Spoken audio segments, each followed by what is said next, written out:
Sometimes I climb the tech meme mountain first thing in the morning. Definitely feels like a mountain. I was so excited. Scrambling up the side. I was so excited this morning to find that my old friend and guest on this show, Steve Kovac, had the #1 non-Tim Cook authored tech meme story. Right? Very cool. Did I know that you and Steve knew each other? Yeah, I mean, not. I guess I had forgotten if I ever knew. I actually gave him his first paying journalism job. He was an assistant. Sounds familiar. Assistant editor when I was the news editor at Syracuse. Yeah, it's starting to sound familiar now. But no, he's done such great, and now he's like just killing it at CNBC. Where was he before? Business Insider, right? Yeah, Business Insider, and then he was Business Insider for a while. Yeah, when they spun out Tech Insider, and then that's right. Yeah.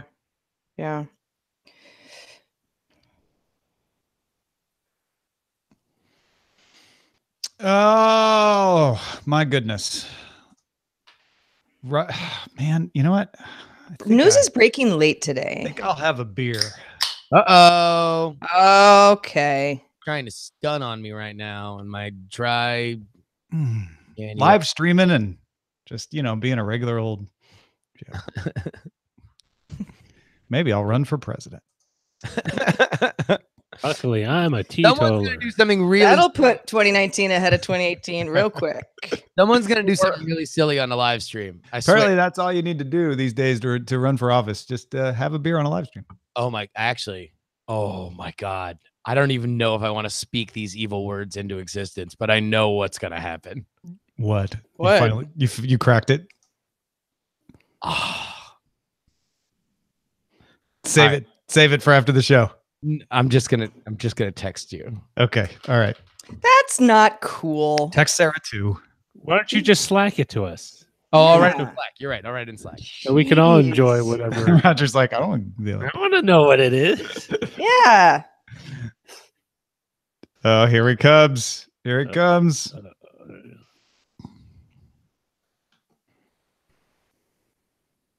Oh, yeah. No, absolutely. You're right. And very good reason not to mention it on the live stream. Yeah. Folks, I don't want to like it's just pure evil. And I don't want any credit except for these three people. Yeah. Yeah.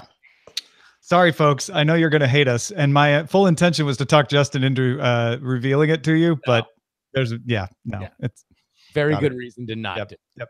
Nope. I totally get it now. You know what's cool? Puppies. Oh my gosh. Check out my Instagram if you haven't already. When I went to the Subbrilliant LLC mailbox to get the mail, there was a truck full of dogs. And they're all looking out the window, smiling at everyone who's passing by. Like the entire parking lot was cheered up as people walked in and out of their various nail shops. Was that the purpose of the truck? Just park I don't here? know. It was just a truck full of happy dogs, though. Pretty great. They seemed related to each other. They were I don't all think the it was same just breed. like it wasn't like a dog walker, or I don't know, maybe. Unless the dog walker was walking a bunch of the same breed. Yeah, which is possible. Speaking of, when we're at CES, it's very complicated to leave town these days. It's like someone's got to watch the cats. Well, someone's got to watch Otis, and that has to be a different person because he can't just be like sitting at home the whole time. So we've gotten it all figured out through rover.com. Oh, good job. Not thank sponsored you. by rover.com. No, not at all. It's not the only service that does. Shall we begin? Yes, we shall. Justin, would you do me the favor of opening the show, please? Indeed, I would. All right, here we go. In 5, 4, 3, 2, 1. A handsome fellow named Justin Young has been supporting independent tech news directly for 5 years. Be like Justin. Become a DTNS member at patreon.com/DTNS. This is the Daily Tech News for Thursday, January 3rd, 2019 in Los Angeles. I'm Tom Merritt. And from Studio Feline, I'm Sarah Lane. And from Oakland, California, I'm Justin Robert Young. And I'm the show's producer, Roger Chang. Oh, my dear folks, we are definitely going to talk about Tim Cook's letter to his investors that came out yesterday afternoon. There's a lot to say, a lot to parse, a lot to theorize about. If you hadn't heard, it essentially says Apple gonna make less money than it thought it was going to. And there's lots of ramifications for that. But let's start with a few tech things you should know. Microsoft is adding 2 new Microsoft 365 subscription bundles starting February 1st for business customers. The Microsoft 365 Identity and Threat Protection package includes both Microsoft Threat Protection plus Microsoft Cloud App Security and Azure Active Directory for $12 per user per month. The second one is the Microsoft 365 Information Protection and Compliance package, including Office 365 Advanced Compliance and Azure Information Protection Services for $10 per user per month. Volume discounts will be available for both bundles as well. Google confirmed that automatic spam protection in the default Android Messages app is rolling out to some users. The app, which is opt-out by default, will analyze messages that are sent to you in order to detect and proactively block spam messages. Google temporarily collects and temporarily stores phone numbers in order to analyze the data, but doesn't store message content. However, Google support site says that if a user chooses to manually report a message as spam, then the full contents of the message will be sent. Evan Blass posted a photo of the Beyond One variant of what is expected to be Samsung's Galaxy S10 with a hole punch display for a lone selfie camera. Blass is usually good at this stuff, so we tend to believe when he posts them. The only thing left in the bezel, if this is true, are the speakers. And the belief is that this 5.8-inch phone will have one camera on the front, 2 on the back, while a 6.7-inch Beyond 2 variant would have 2 cameras on the front, 3 on the back. There's also talk of a cheaper 5.inch one being called Beyond Zero, and a 5G capable 6.7-inch phone called Beyond X. We'll likely find out from Samsung what all this actually is around Mobile World Congress, which is at the end of February. Also, right before the show, Apple was ordered to stop selling iPhone 7s and 8s in Germany while Apple appeals a patent ruling against it. Qualcomm paid the 1.3 billion euro bond required in order to enforce that order. We knew this was coming, but now it has happened. All right. Before we get to that Apple investor letter, let's talk a little about a Chromecast bug. You're right, Tom. A bug in Chromecast discovered by security researcher Bishop Fix in 2014 lets an attacker reset any Chromecast it can access to default mode, thus allowing the attacker to control it. Some hackers have used that bug in combination with a UPnP to access thousands of Chromecasts and display a warning that they are insecure. Turning off UPnP would prevent this remote method, but would still leave Chromecast vulnerable to anyone within range of the device itself. Kind of nice of a hacker, of all the things you might do, to just display something saying, hey, this is insecure. The same guys who did the printer hack. If you remember, back at the end of November, there was a printer hack where they were going in and printing out printouts like, hey, your printer's insecure. You might want to look into that. It's still probably a successful hack if we're defining them. Okay, well, so don't allow hackers into your living room and then you're fine. Yes, exactly. I mean, what bugs me about this is UPnP making people aware that it's open and getting them to turn it off is something of a public service. I'm not sure how altruistic these folks are. They're also promoting PewDiePie in their messages, but whatever. This is definitely going to raise some awareness about it, and you should turn off UPnP unless you have a very specific reason to leave it on.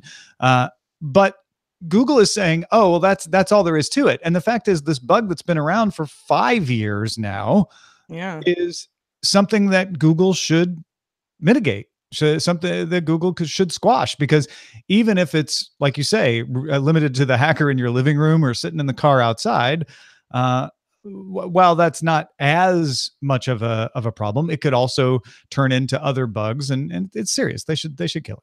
This is something that should be addressed immediately, and it to be honest with you, kind of makes me wonder how much of a serious eye Google has toward the Chromecast in general. Like if they're not prioritizing what is, a lower risk surface for them, a company that is generally good at being ahead of security issues. Oh yeah, no, I mean, that's the thing. It's like Google has a fairly elite security team, right? That they take very seriously because they are so server dependent, and they are they move in data, so they need to protect that. That's the golden goose.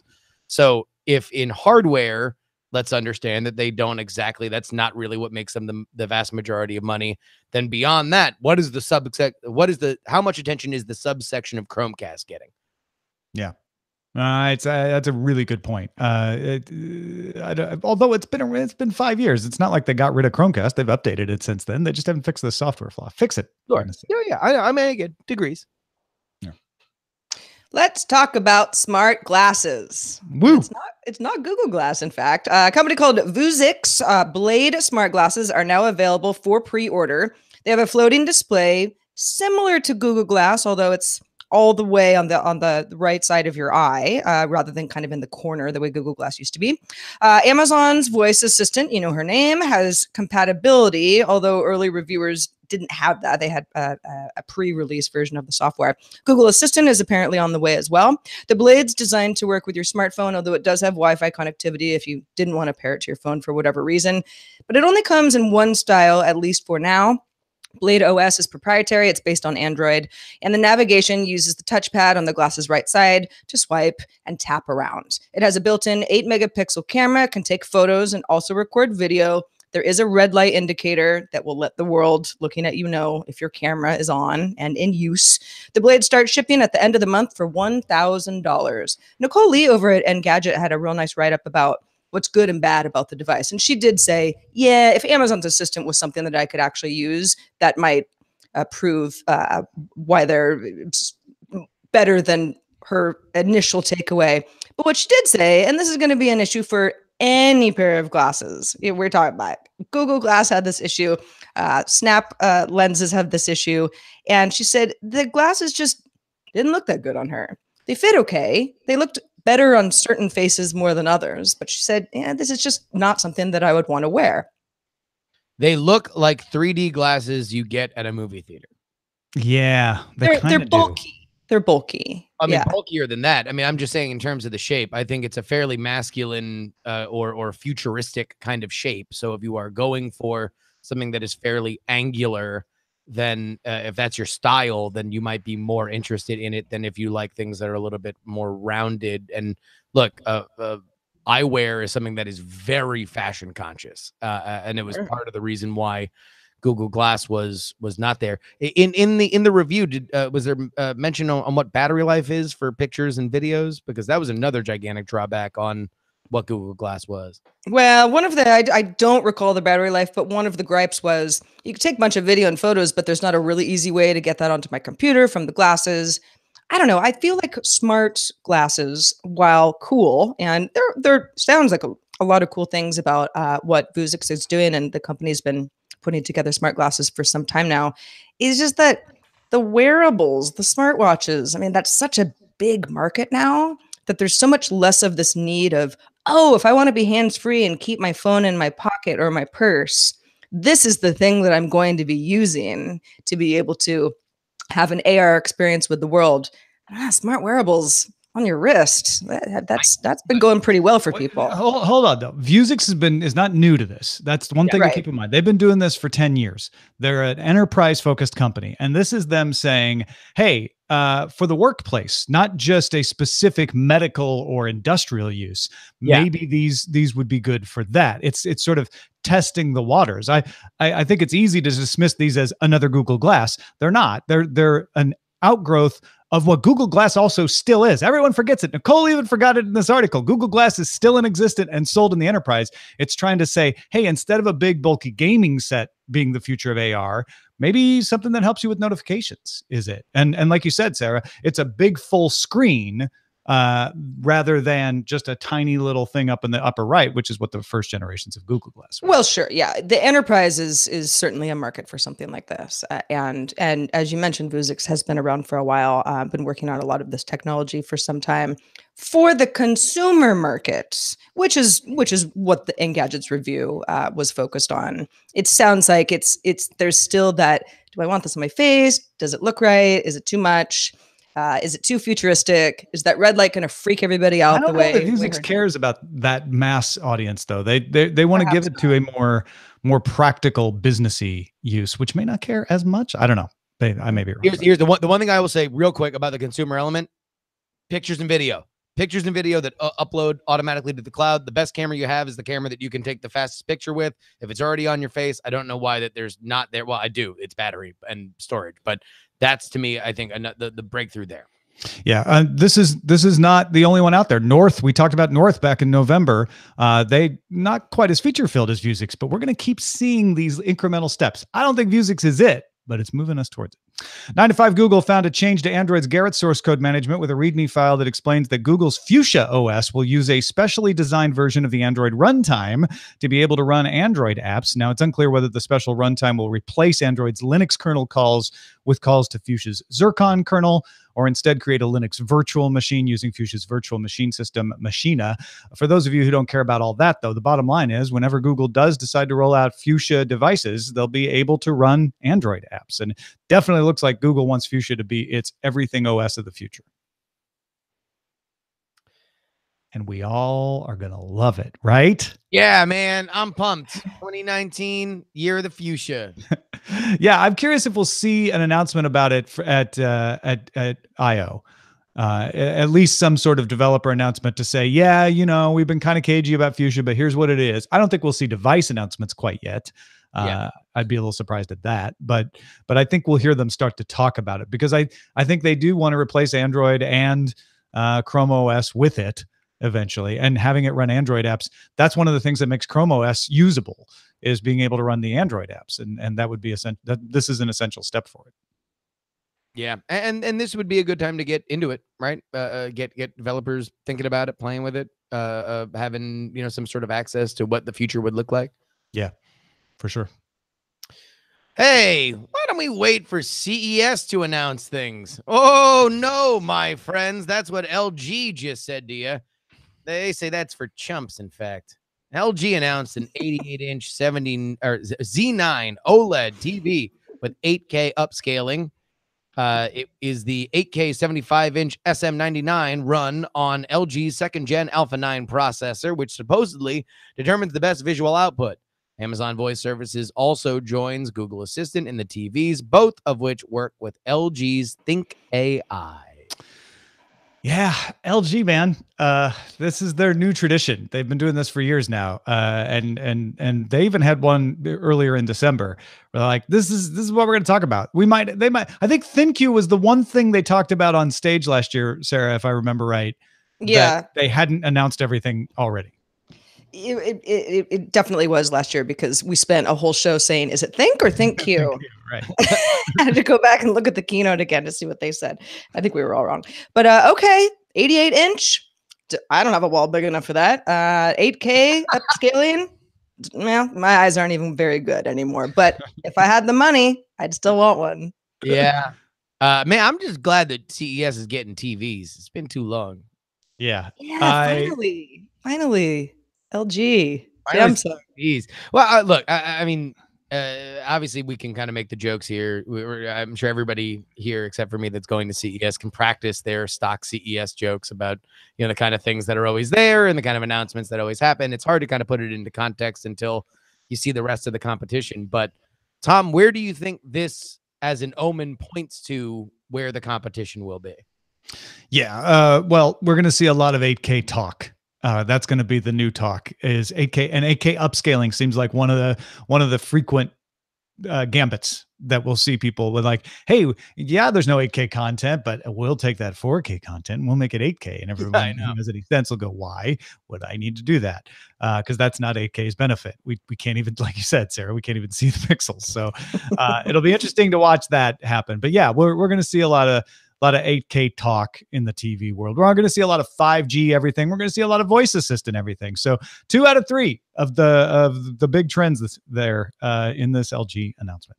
And also, I mean, was it this year, or will it be this year, or was it also last year? The idea of the like, hey, all the voice assistants can party in this device. Yeah, last year it was Google and everything, right? Amazon was kind of trailing in the announcement department. They got a lot of announcements, but I have a feeling it's going to be neck and neck between those two this year. Yeah, voice assistant house party. Yeah, because voice assistant smart house party. Woo! To get all the tech headlines each day in about 5 minutes, don't forget, folks, you can subscribe to our other show, dailytechheadlines.com. All right. Apple issued a letter to investors revising its quarterly revenue down to $84 billion for this. It's their Q1, but it's the fourth quarter of anybody else's year. Not everybody else's, but the calendar year. So it gets a little confusing. They talk about Q1, even though we think of it as Q4. It was the holiday quarter. They had to revise their holiday quarter revenue forecast down. In November, they had forecast $89 billion. Now, $84 billion would be down 5% over last year. It would be the first year-over-year quarterly decline since 2016. The first change to a forecast that Apple has made in more than 15 years. Apple stock market value, of course, tumbled to below $700 million. Back in October, it had peaked at $1.1 trillion, if you remember. In the investor letter, Tim Cook attributed the problem to sales problems in China, including Hong Kong and Taiwan. 20% of Apple's revenue comes from that region. So that is a believable reason. The reason it would be not getting as much revenue from China, slowing phone sales in China, increased competition in China, a decelerating market. China's just generally not doing as economically robust as it has been, a strengthening dollar, and this gets touted as a main reason. I think it's a lesser reason, but it is a reason. The U.S.-China trade dispute, which Apple claims reduced traffic to its Chinese stores. A little bit of patriotism, like, hey, maybe I will buy a Huawei after all. Earlier launch of the iPhone XS didn't help, Apple says, because a lot of their sales got moved before the quarter. Supply constraints were blamed. More people replacing batteries instead of upgrading was noted, although that's just part of the general trend of people keeping their phones longer. The other divisions, not iPhone, rose 19%. In a memo obtained by Bloomberg that Tim Cook sent to his employees, he said iPhone activations in the US and Canada set a new Christmas Day record for the company. We expect to set all-time revenue records in key markets, including the US, Canada, and Mexico, Western European countries, including Germany and Italy, and countries across the Asia-Pacific region like Korea and Vietnam. So he's trying to calm the employees down, saying, look, we're fine. We're doing great everywhere. It's just China. So, okay, why is this happening? The armchair evaluation is pricing, but there's a good reason for them to be raising the pricing. First of all, it's right there with the other top-end phones. Average revenue per unit has been rising for Apple. They're also just something that's not going to matter. Longer-lasting phones. Bay Street Research says the phone upgrade cycle has risen across markets from 24 months to 35 months between 2015 and 2018. And the other revenue streams have not caught up to the iPhone yet. The watch ecosystem, that's only 1/10 of iPhone revenue. Cars don't have them. TV service, don't have it. Smart glasses, not there. R&D has more than doubled for Apple since 2014, but services revenue has not kept pace. While it's rising, it rose $2.4 billion. It's not enough to make up the sales loss of $9 billion. Services make up less than 25% of iPhone sales. Things like Netflix pulling its in-app subscriptions aren't going to help that. Now, Apple said customers spent a record $1.22 billion in the App Store between December 24th and December 31st.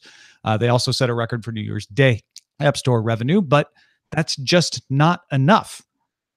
The other one to note is India is the potential new growth market as China slows down. Its revenue is flat. China, between 2011 and 2012, grew 80 to 90% per year for Apple. India's flat right now in an equivalent period. Pricing is an issue in that market because you can find a lot of other cheaper, good phones there. Now, longer lasting phones could be good for Apple because it means people stay in the iOS market longer if they have an iPhone, which means they can make more money on services. So I present this to you, Justin and Sarah. Apple knew that iPhone sales were going to decline. It's not a surprise to them. And it knows it needs new products and increases services to fill the gap. And it has plans for that. But this unexpected China drop and a slower than expected uptake in sales in India are what's causing this problem. Now, take that and say, okay, is this just a bump in the road for Apple? Or is this, Tim Cook ain't no Steve Jobs. He can't do this. I mean, I hesitate to go the full Monty there because I think that tends to be a very complicated question, and nobody is Steve Jobs. It's what made Steve Jobs, right? I do think that this might be the end of the days of endless optimism for Apple, that this is the end of the yellow brick road. They have been over reliant on China and foreign growth to continue to you know, soften the blow of this market commoditizing, of the fact that there are cheaper phones that do increasingly more and more and more of what made the iPhone special. This is also, to me, a little bit of a hangover of the fact that there was a super cycle of upgrades for the 10. The 10 was looked at as, we're going back to the old days, where now all of a sudden you get a new phone and it does all these new crazy things. Apple's putting a lot of effort into this 10-year anniversary phone. And now, all right, it's a little bigger, it's a little faster. We're kind of back to where we were before that super cycle.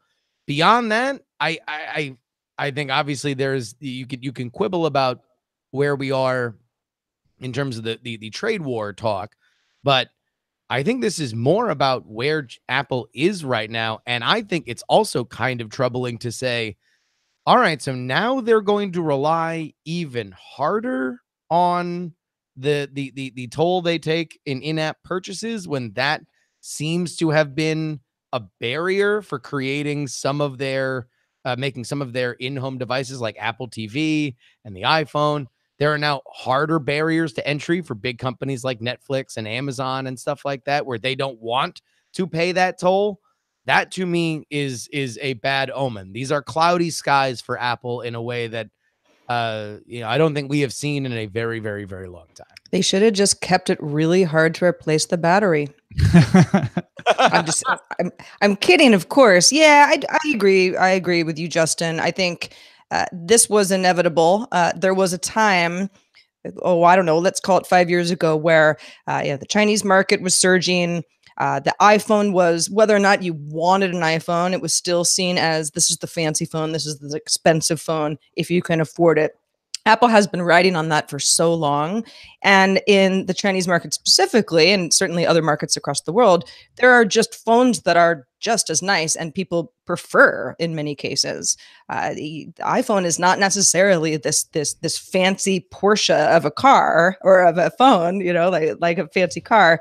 That it once was, just because there's so much competition with phones that are better. And like you mentioned, Tom, if it's a Chinese made phone, then there might be some of that going on in China as well. As far as the Indian market, Apple's got an issue there, because the phones are just priced high enough that they're out of reach for a big part of the population. It's a huge market, a huge potential market.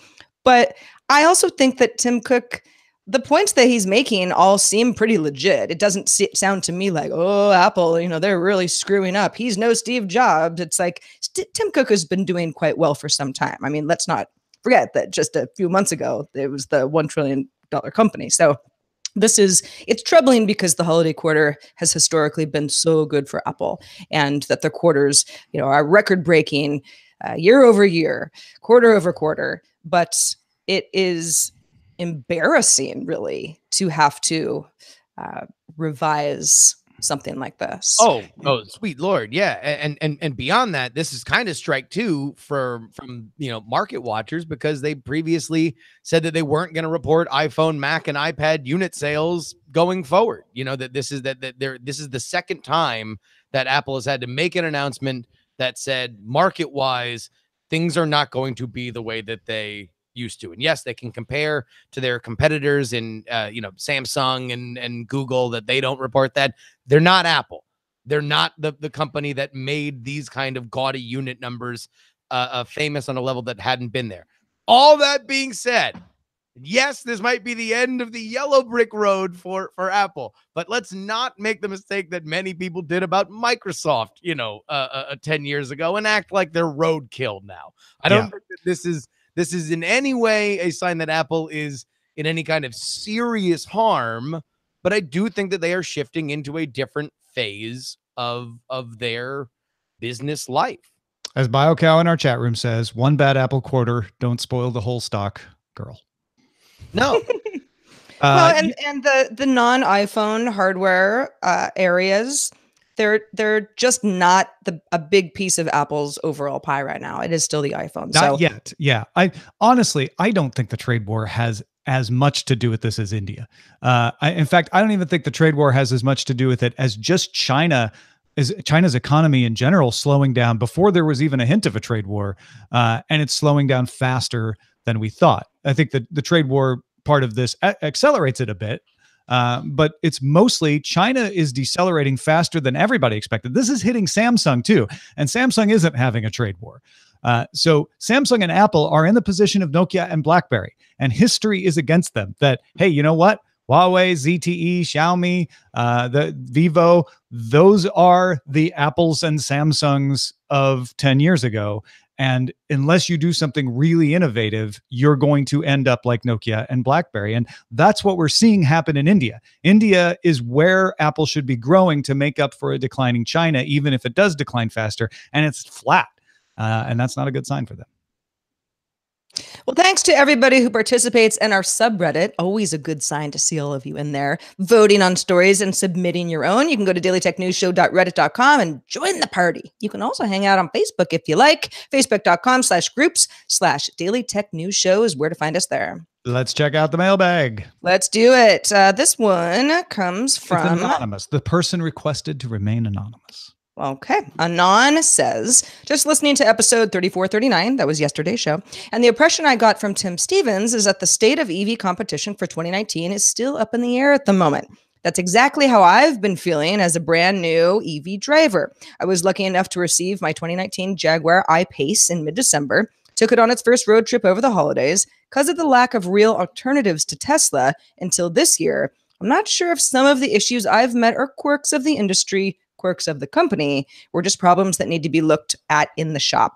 As a consumer, one major issue I've noticed while traveling, the lack of standardized charging stations. While apps map out a large number of charging stations on your route, the majority of these are level half, providing AC electricity. Some of these are listed charging stations, but they're really just outdoor outlets. The Tesla and non-Tesla divide is also reminiscent of the Apple non-Apple situation, where you need separate systems and adapters to track or use certain Tesla stations. Since this sounds like a commercial, electric options are really starting to pick up this year, I'd love to know if any of the audience members have inside information or just some hot takes on the technology and the EV ecosystem in general and how to maneuver in this new space.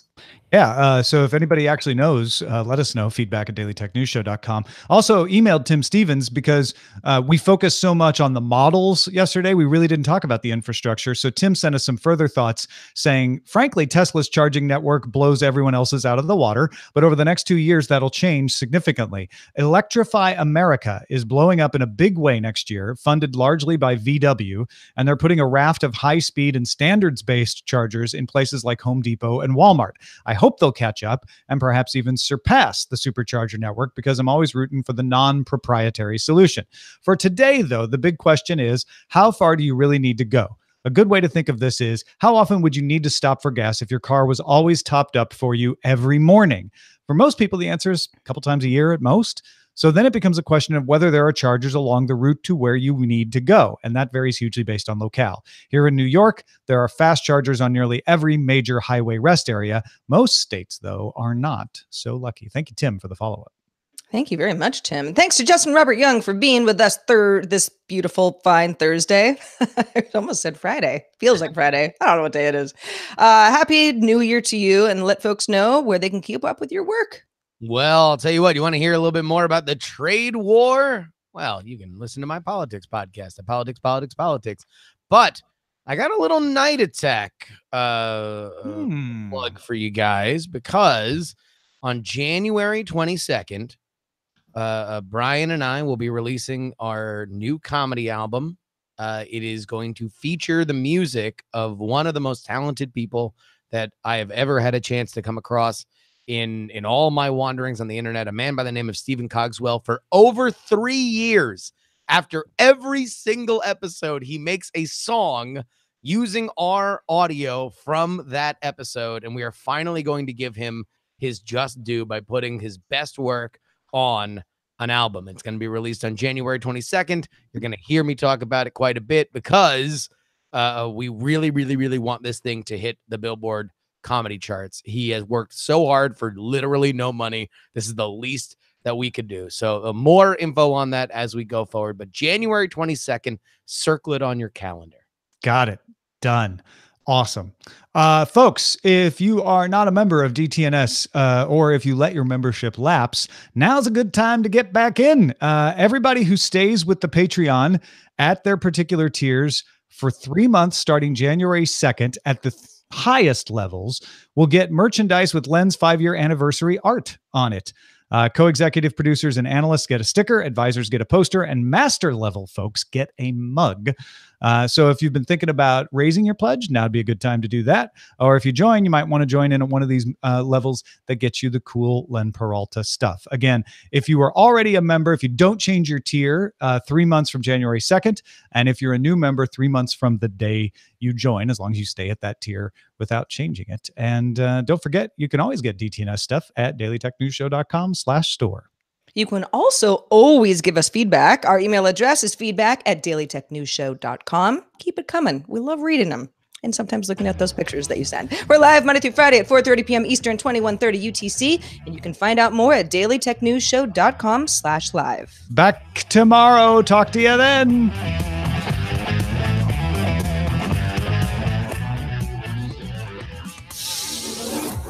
This show is part of the Frog Pants Network.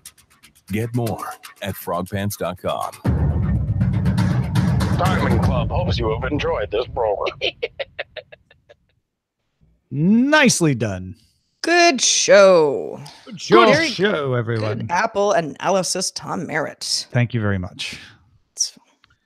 You always shine, but today you shined bright. Aw, thank you, Sarah. That's very nice of you. I do really, to further bonus Apple content. Mhm.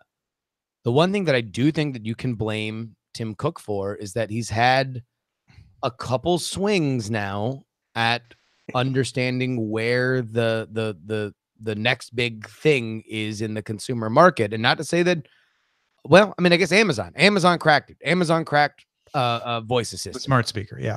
smart speaker, and Apple had a lead there. Apple had Siri. Apple had the brand with that idea, and still has not brought out something either on their set top or on their phone that can compare to what Amazon was able to do. And that's a problem, because I do think that, look, Amazon has some advantages in that space, in that they don't care who takes their voice assistant. They're going to want to put it any and everywhere that they can. They also have an ability to get things out in a way that very few people can. But when the Apple Watch came out, I thought, this is Tim Cook's iPhone. This is or his iPad, right? This is his first, not iPod, not iPad. Like, this is his first thing where it's like, look, this is a couple $100. Everyone's going to need to have it. And that first gen Apple Watch just wasn't it. Third gen Apple Watch, closer. Much closer to it. But Also, the first gen iPhone wasn't it either, though. So I think you're right. It's just, no, it was it. It was smartwatches are not the category that smartphones were. Sure. Yeah, I don't think the first gen iPhone was it either, but it was still so new and different. It was a phenomenon. It was the Apple Watch. Everyone was trying to figure out, all right, well, with all the limitations, why do I need this? People wanted the iPhone. All right, that's fair. The iPhone, at the very least, right, and this was revolutionary, brought us that style of mobile browsing. Replaced your iPod, and was just the UI of the phone fundamentally changed what we expected from cell phones. Like that was, yes, it was not what it would be. It was on 4G. There were no apps, right? But it was still something that I, pulled out of my pocket, and people thought I had brought a shard of the future, back when it first came out, in a way that the Apple Watch was like, oh, is that it? How do you like it? Okay. And that was a wrap there, in a way that I don't think that watch apps have ever really recovered from. Well, I mean, the way I look at the Apple Watch was when it came out, it was not the hit that even the iPad was, but it has slowly dominated the wearables market, and the wearables market is growing, and Apple Watch is one of the leaders in that market. So the Apple Watch is a success. It's just a success on a much smaller level than the iPhone or the iPod, and arguably smaller level than the iPad, although the iPad sort of leveled out faster than I think the Apple Watch has. The Apple Watch has continued to grow. So Apple Watch is a longer bet, which that actually may be indicative of Tim Cook's mindset. He has a little bit of a longer term view sometimes, or a little more patience, put it that way. Not necessarily a longer term view, but more patience, and is willing to wait for the watch to catch on. But in the meantime, there was no safety valve for this quarter. There was no growth in Apple Music or another service or anything to fill that gap to be like, well, the quarter wasn't as great as it could have been because of China, but we still grew. There was no safety net anymore. And that I think is the other side of it, that there was just, to me, an over-reliance on expecting that there always would be, that there was, they were, as you just said, working without a net. I mean, time ran out on them. We've been saying since I was working at Twit that, Apple's got to come out with something new, or, iPhone sales won't last forever, and the clock just ran out. I mean, yeah, it was like 10 years later, so good for them. Yeah. Yeah. I mean, when the letter kind of leans back on, well, key markets of ours are still great. Yeah. Everyone's like, okay, well, that's why it's a key market. What about the emerging markets? Yeah, right. No, exactly. Which is like, okay, so your products aren't bad, but you're not growing if you're not growing in India. Can I also just say, I was thinking about this the other day. I think the whole idea of like the way that we look at apps now is just like kind of so old. And I think that there's like we all interact with our phones in different kind of ways. Like I very rarely scroll through my like little menu of apps. I almost always search for something. I just feel like there is beyond some of the problems that iOS has had in terms of bugs. Like I feel like there's a way that they could have at least distinguished the way that we interact with our phones, even if some of the hardware was always going to be something that would, be on this slow train to Commodityville. Yeah, that is a good point. Well, there was a time where I was doing an iPhone app show, so I had like millions of apps on my phone at all times. It was crazy, but okay, not millions, but many, more than the average person, a lot more. And some of those are still there. But I think that most people, I don't know, use 5 apps over and over, right? Yeah. Maybe not counting the email app. But I'm the same way, where there are apps that I'm using regularly that aren't even on my home screen, but I'm just scrolling down because they're in my recents. And it's just, there's a funny, weird pattern sometimes. I go like, this is just not the way this phone is supposed to be used. It works fine, but it's a funny pattern that I've kind of fallen into, where my obsessive use of apps that I go through every day, right? Yeah. Contributing to my overuse of looking at my iPhone screen is not exactly the way iOS is laid out or intended to be used. No. And that's where I've kind of come to the conclusion that at times it feels like I'm working around the point of the OS, like how I used to use it, in a way that it is still kind of laid out. And instead of fundamentally saying, all right, we want everybody to go here, let's be bold, like we were with the charging cord. This is, we're going to say, no, now you interact with things by just searching for them. We're going to have great predictive apps, and it's going to be smarter than it's ever been. And your screen will always be predictive, right? And you can pin 4 of them, and the rest is going to be the easiest search we've ever had. That'll have even more the predictive stuff that isn't already right there. It'll be more predictive, right, in front of you when you search, in a way that I don't know. I found myself looking at iOS and being like, this just kind of feels like the same thing. Doesn't feel fundamentally different over 11 years. The core philosophy, I guess. Yeah. No, I'm looking at my phone right now, and I'm just like, this. I mean, I have an iPhone 10 in front of me, and this layout on the front is not significantly different than it was in 2007. Well, and that's why I'm always complaining about Face ID. Most people don't hate Face ID, and it works fine unless I'm at an angle and I have to hold up my phone, whatever. But that's part of the reason where I was like, getting rid of the home button doesn't really change my life, guys. It's the same phone. It's just instead of Touch ID to unlock my phone, it's Face ID. And I know that's there are folks there who are purists and say, get rid of the button. It's better without the button. Fine. Yeah. But yeah, I remember because I missed the iPhone 10 cycle. So my phone was a little long in the tooth. It was a 7 Plus. And when I got the new phone, I was like, okay, yeah, it's more modern. But the iPhone experience itself wasn't some mind-blowing cool new thing at all. It's the same thing. It's been the same thing for a while. Unless you declare app bankruptcy every time you get a new phone and reorder and you make your home screen all cool and all of that. It's like all I'm ever doing is restoring from a backup. It's the same phone again, just a little snappier battery life and no shattered screens. And that was one of those things that Steve Jobs was great at, was developing hardware for use cases, which is why, like, contrary to where the thought was at the beginning of MP3 players, where it was like more.